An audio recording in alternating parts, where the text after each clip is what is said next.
کل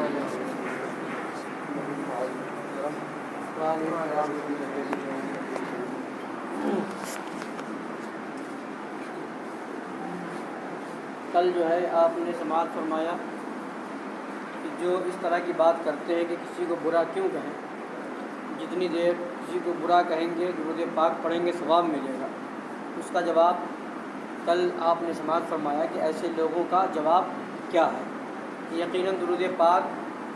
تلاوت قرآن مجید کے بعد سب سے افضل وظیفہ ہے، مگر شریعت نے ہر ایک کے لیے کوئی مقام متعین کیا ہے۔ جس جگہ پر جو چیز ضروری ہے اس جگہ پر وہی کرنا ہوگا۔ جیسے مثال دی تھی کہ ذبح کرنے کے وقت بسم اللہ اللہ اکبر پڑھنا ضروری ہے، کوئی وہ چھوڑ کر کے درود شریف پڑھے تو وہ جان بوجھ کے ایسا کرے تو وہ جانور مردار ہو جائے گا۔ اسی طریقے سے بتایا تھا کہ قرآن پاک پڑھنے سے پہلے حکم ہے اذا قرأت القرآن فاستعذ باللہ من الشیطان الرجیم، یہ حکم دیا گیا شیطان مردود سے اللہ کی پناہ مانگو، اس کا حکم ہوا۔ تو اگر کوئی وہاں پر یہ کہے کہ شیطان کیوں کہیں، ہم شیطان کو مردود کیوں کہیں، وہاں پہ درود شریف پڑھیں تو یہ ثواب ملے گا؟ نہیں، خدا نے جو حکم دیا ہے جو جس مقام پر ہے وہاں کرنا ہوگا۔ اسی طریقے سے جب بد مذہبیاں پھیل رہی ہوں، بے دینیاں پھیل رہی ہوں، تو اب وہاں پر صرف درود شریف پڑھنا کام نہیں آئے گا، بلکہ بد مذہبیوں بد دینیوں کا رد کرنا ضروری ہے۔ اب یہاں فرماتے ہیں اس ناپاک ترین فرقہ صلح کلیہ کے افراد ہر طبقے میں اور ہر ایک طبقے میں علیحدہ علیحدہ مختلف طریقوں سے اپنی صلح کلیت ملعونہ کا پرچار کرتے ہیں۔ عوام کے طبقے میں جو لوگ صلح کلی ہیں وہ یوں بکتے ہیں کہ اگر ان سنی مولویوں کے فتووں پر ہم عمل کریں گے تو ہم دنیا میں کہاں رہیں گے؟ مولوی تو کہتے ہیں کہ ہر بد مذہب ہر بے دین سے نفرت و عداوت رکھو، پھر ہم دنیا کا کاروبار، اپنی تجارت، اپنا بیوپار کیوں کر چلائیں گے؟ کسی کی نوکری، کسی کے یہاں ملازمت، کسی کے گھر پر مزدوری کیسے کر سکیں گے؟ اس طرح کی بات کرتے ہیں۔ اللہ و رسول جل جلالہ و صلی اللہ تعالی علیہ وآلہ وسلم کی شان رفیع میں جب کسی مرتد کی توہینیں، گستاخیاں یا کسی مسئلہ دینیہ ضروریہ کے متعلق کسی بے دین کی تکذیبیں ان کے سامنے پیش کی جاتی ہیں تو یہ یوں کہہ کر جاہلوں کو بہکاتے ہیں کہ میاں یہ مولویوں کے جھگڑے ہیں، مولوی جانے، ہم تو جاہل آدمی ہیں، ہمارے نزدیک سبھی مولوی اچھے ہیں، ہم اپنی زبان سے کسی مولوی کو کیوں کا برا کہیں؟ فرماتے ہیں مگر ان انسان نما جانوروں کو، بلکہ جانوروں سے بھی بدتر گمراہوں کو کیا اتنی بھی خبر نہیں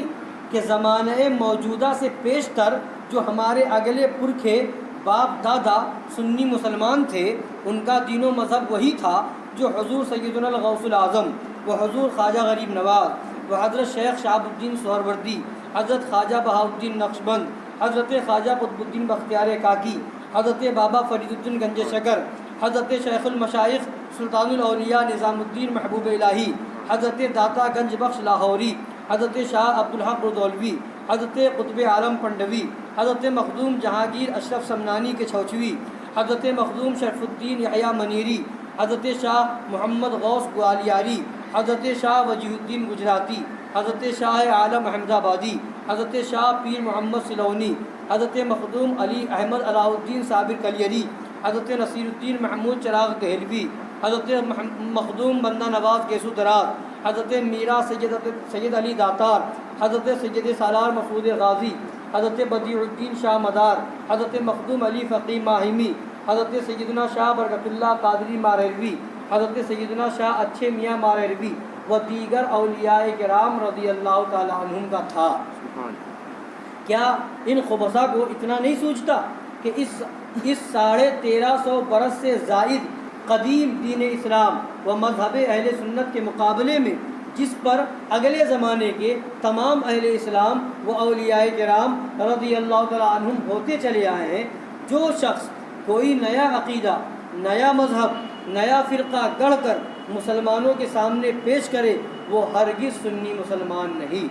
بلکہ گمراہ بد مذہب بے دین ہے۔ نہیں،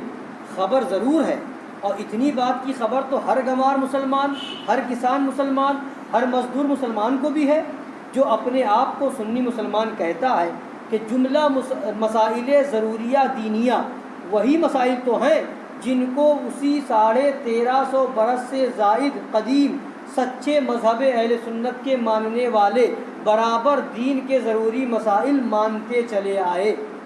یہ دین اسلام وہی تو ہے جو 1350 برس سے چلا آ رہا ہے۔ جو کسی ضروری دینی مسئلے کے خلاف اپنا عقیدہ گڑھے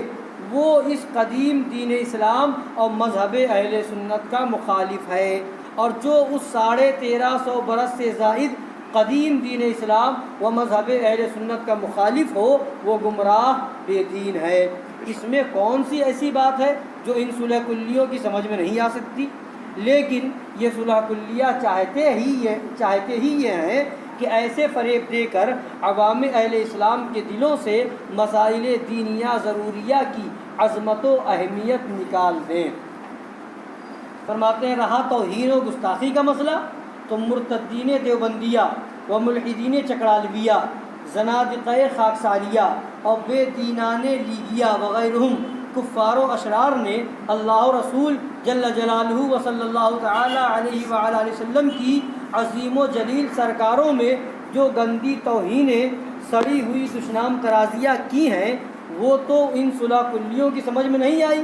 ان گستاخیوں کو بحکم شریعت کفر اور ان گستاخوں کو حسب فتوائے شرعیہ کافر مرتد کہنا ان کے نزدیک مولویوں کا جھگڑا ہو جاتا۔ جن لوگوں نے گستاخیاں کی، سرکار دو عالم وسلم کی شان میں بے ادبیہ کی، تو بے ادبی کرنے کی وجہ سے کافر مرتد ہو گئے، تو یہ صلح کلی کہتے ہیں کہ یہ مولویوں کا جھگڑا ہے۔ فرماتے لیکن جب ویسی ہی بلکہ ان سے بہت ہلکی باتیں خود ان صلح کلیوں یا ان کے باپ دادا کے لیے کوئی کہہ دیتا ہے کہ مثلا تمہارا منہ سور کیسا ہے، تمہارے باپ کے کان کی کیا تخصیص، ایسے کان تو گدھے کے بھی ہیں، تمہاری والدہ مشفقہ کے پیٹ کی کچھ خصوصیت نہیں، ایسا پیٹ تو بجو کا بھی ہے، تمہارے دادا صاحب چمار سے بھی زائد ذلیل تھے، تمہاری دادی صاحبہ چماری تھی، تمہارے نانا صاحب چوڑے بھنگی تھے، تمہاری نانی صاحبہ چوڑی یعنی بھنگن تھی، تو فوراً ہی ایسے کلمات کا گالی اور دشنام ہونا خود ان صلح کلیوں کی سمجھ میں آ جاتا ہے، اور کہنے والے سے انتقام لینے کے لیے، بدلہ لینے کے لیے فوراً ہی تیار ہو جاتے ہیں۔ اس وقت یہ ہرگز نہیں کہتے کہ بھائی ہم تو جاہل آدمی ہیں، کسی مولوی سے جا کر کے پوچھو کہ ایسے الفاظ ہمارے ماں باپ، دادا دادی، نانا نانی کے حق میں گالی ہے یا نہیں۔ نہیں کہتے کہ جا کے پوچھ کے آؤ پہلی گالی ہے کہ نہیں پھر لڑیں گے، نہیں، بغیر پوچھے ہوئے فوراً لڑنے کو تیار ہو جاتے ہیں۔ اور ان باتوں سے ان کی توہین ہوئی ہے یا نہیں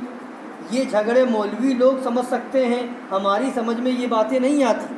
بلکہ ایسے الفاظ سنتے ہی یہ سب نہیں ہوتا کہ پوچھ کے آئیں گے، مسئلہ معلوم کریں گے، گالی ہوئی کہ نہیں ہوئی، اب کیا بدلہ لینا چاہیے، اس کے بدلے میں کتنی گالی دینی چاہیے، نہیں پوچھیں گے، بلکہ فوراً کیا ہوتا ہے، بلکہ ایسے الفاظ سنتے ہی فوراً مار پیٹ گالی گلوچ کے لیے آمادہ ہو جاتے ہیں۔ تو ثابت ہوا کہ مرتدوں بے دینوں نے اللہ رسول جل جلالہ و صلی اللہ تعالی علیہ وآلہ وسلم کی عظمت والی بارگاہوں میں جو کچھ دشنامیں بکی ان کو بھی یہ صلح کلیہ ناریہ قطعاً سمجھتے ہیں، مگر اپنی اور اپنے ماں باپ، دادا دادی، نانا نانی کی توہین کو برا اور جرم سمجھتے ہیں، لیکن خدا و رسول جل جلالہ و صلی اللہ تعالی علیہ وآلہ وسلم کی رفیع و جلیل سرکاروں میں گالیاں دشنامیں بکنے کو کچھ برا نہیں سمجھتے، اس کو کفر ہی نہیں جانتے، لہٰذا ان مرتدوں بے دینوں کے کفر و ارتداد پر پردہ ڈالنے کے لیے ہی اس مسئلے کو مولویوں کا جھگڑا بتا دیتے ہیں، والعیاذ باللہ تعالی۔ اللہ تعالیٰ سب کو حق سمجھنے کی توفیق عطا فرمائے، آمین برحمتہ اللہ۔